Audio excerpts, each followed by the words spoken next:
Hey guys, welcome back to Film Feature 43. Today, I kind of want to start a new string of videos that talk about the success of certain movies as they kind of happen that were unexpected successes. Thinking of like things like Avatar and Titanic and Toy Story and movies like that came out of nowhere to be giant successes. And today, for this inaugural video of this kind of series that I want to try to do, we're going to talk about the Marvel Cinematic Universe and how they went from a company that was going to go bankrupt in the 1990s to selling off all their main characters like Blade and Spider-Man and Daredevil. And 2008, they started off with Iron Man and became the biggest franchise of all time, making billions of dollars and being certified fresh across the board on Rotten Tomatoes. I want to talk about just how they did that and kind of how they need to proceed in the future to continue the success. So let's get started. I think part of Marvel's success really stems from the comic books themselves and their bottom-up approach to storytelling. If we take a look at the comics, Hulk and Ant-Man were introduced in 1962. Iron Man and Thor and the Wasp were introduced in 1963, and they teamed up in the first Avengers to fight Loki in 1963 after they were all introduced and had their own comic runs. A similar type of strategy was used in the Arrowverse TV show, and it seemed to do pretty well. You started with Arrow, then you had your backdoor pilot for The Flash, and then you had Supergirl, and they all came together to fight bigger evils. And you had sort of the same thing in the animated series of Superman and Batman in the cartoons back in the 90s that eventually led into Justice League and Justice League Unlimited. So there's precedent for this, and it's something that Marvel has done well, where competitors like the DC Extended Universe really haven't done well. DC was really doing well with their Dark Knight trilogy.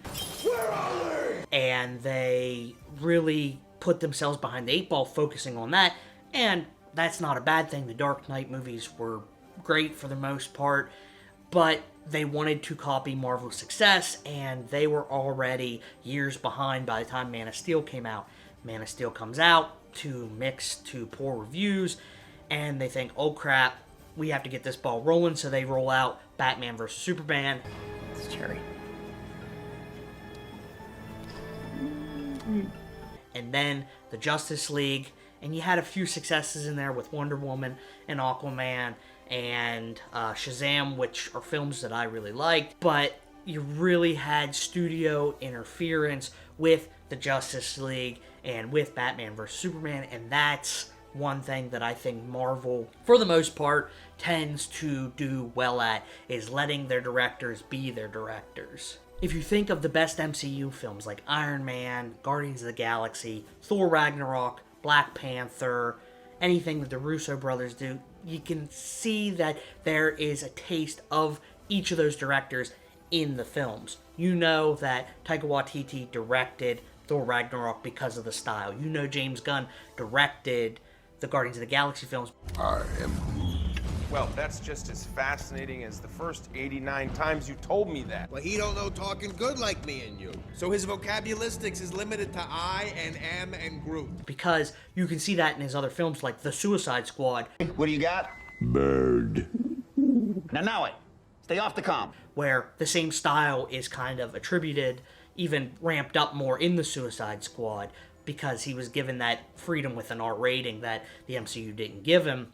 But you see the lack of studio interference in their best films. Everything from the directing style to the humor to the music choice to even the camera style is different between these films, but it's all distinctive to who had the creative control as you're going on in between these different films. Now, let's look at the opposite end of the spectrum. The Thor The Dark Worlds, the Iron Man 2s, and even Ike Perlmutter saying that women can't lead superhero films, leading to Black Widow being delayed until it made no sense in the timeline. What do they all have in common? Well, two things. They are, one, considered by most people the worst of what the MCU has to offer, and number two, heavy studio interference.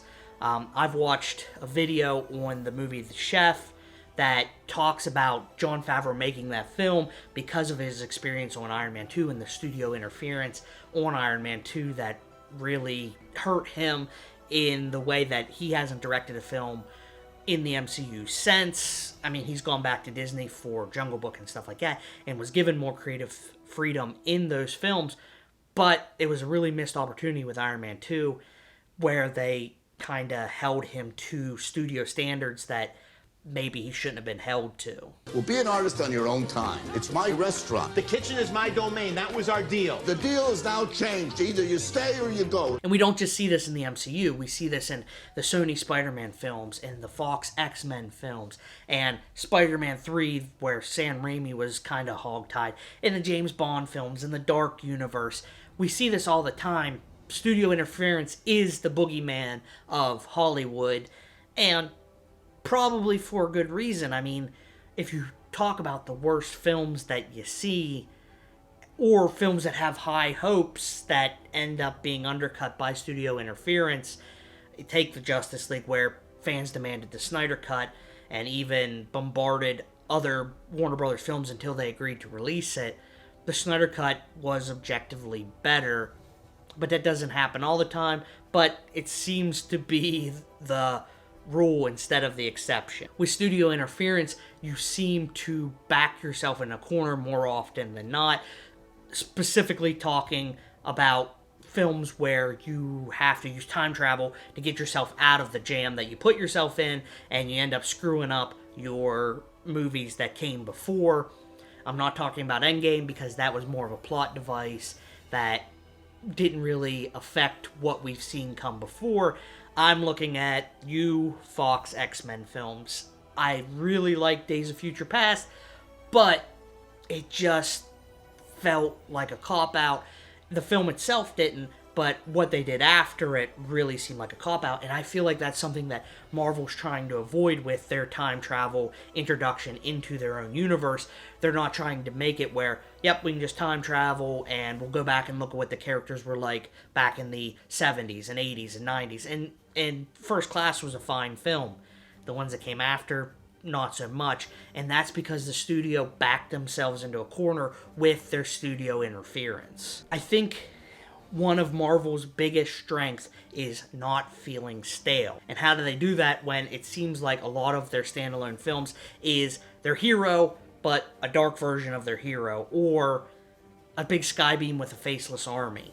How do you not feel stale? Well, Marvel seems to really twist their genres. One time we'll have a spy film and a heist film, the next time we'll have a science fiction film and a galaxy far, far away, and then the next time we just have a straightforward superhero film where the hero has to save the day.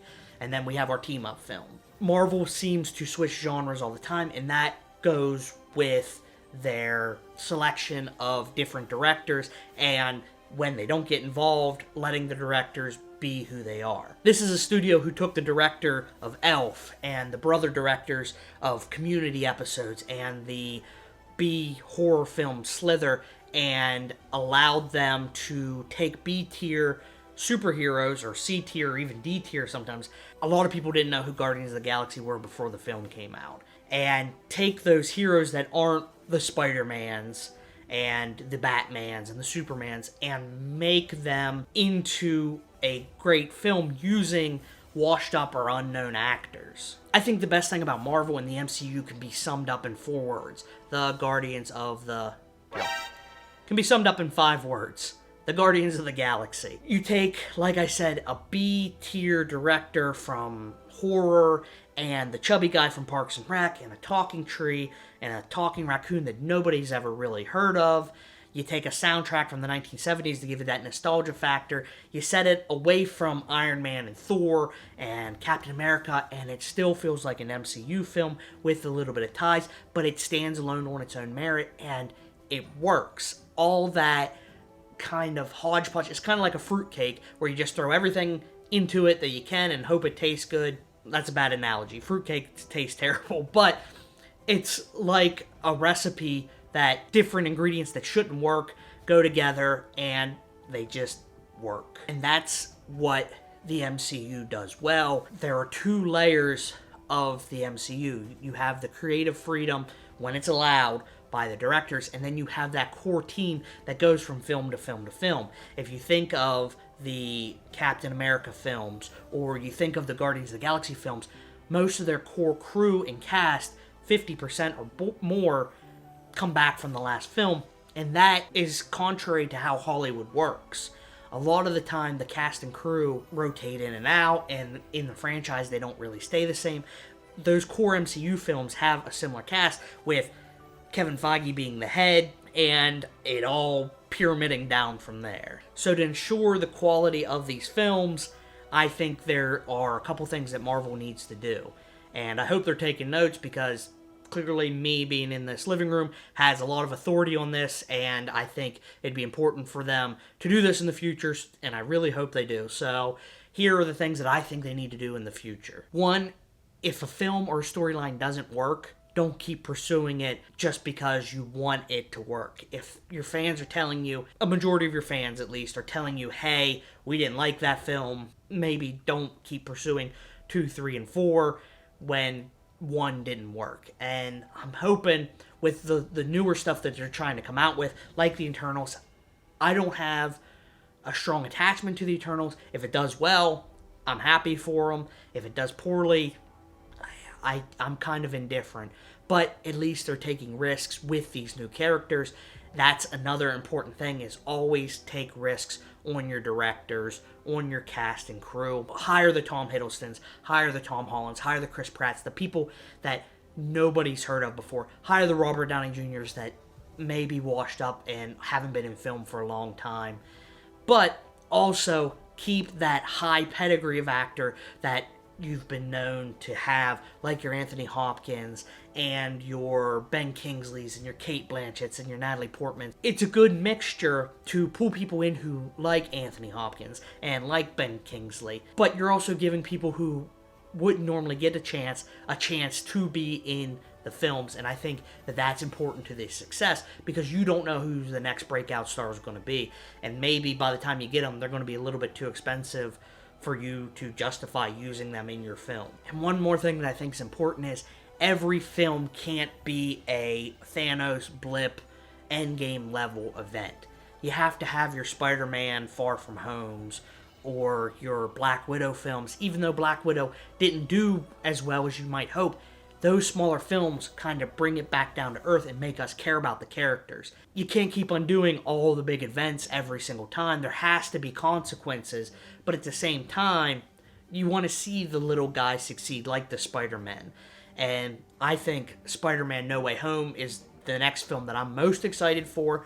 Shang-Chi, clearly I'm going to go watch. The Eternals, clearly I'm going to go watch. They're probably going to have my money until the end of time, unless they really start screwing up. But the small events, like the Shang-Chi's too, that's a good example. I want to see those smaller films, so it actually means something to me when a bigger film comes. You can't overpower your villains, you can't overpower your heroes, because at the end of the day, nobody really cares if a hero can't die. Nobody really cares if the villain's going to just wipe out the whole army and that's it. At least that's what I think, and that's what I think Marvel needs to do. I think that, again, my favorite franchise, probably one of my favorite franchises of all time.